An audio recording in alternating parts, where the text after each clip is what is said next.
এদিকে সিরাজগঞ্জে উপজেলা নির্বাচনকে প্রভাবিত করতে এক প্রার্থীর পক্ষে গোপন বৈঠক করার অভিযোগে এক শিক্ষক ও 5 প্রিসাইডিং অফিসারকে গ্রেফতার করেছে পুলিশ।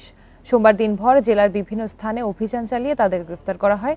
সোমবার রাতে জেলা প্রশাসকের সম্মেলন কক্ষে এক সংবাদ সম্মেলনে তথ্য জানান জেলা প্রশাসক মীর মোহাম্মদ মাহবুবুর রহমান।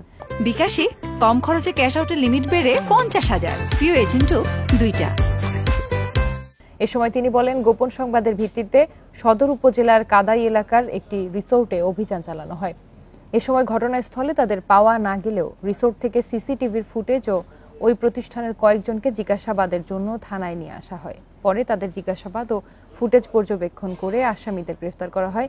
এই ঘটনায় উপজেলা পরিষদ নির্বাচনের রিটার্নিং কর্মকর্তা জেলা নির্বাচন অফিসার মোহাম্মদ শহীদুল ইসলাম বাদী হয়ে 8 জনের নাম উল্লেখ ও অজ্ঞাত 20 জনের বিরুদ্ধে মামলা দায়ের করেন।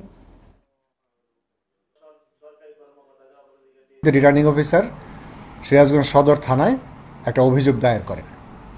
এই অভিযোগের দায়ের করার পরে পুলিশ সুপার মহোদয় ওনাদের যে প্রযুক্তি আছে সেই প্রযুক্তি ব্যবহার করে জড়িতদের প্রাথমিকভাবে শনাক্ত করতে পেরেছেন এবং ইতিমধ্যেই এই জড়িতদের মধ্যে যিনি ওই গোপন বৈঠকটা আয়োজন করেছেন তাকে এবং 5 জন প্রিসাইডিং অফিসারকে আটক করা হয়েছে।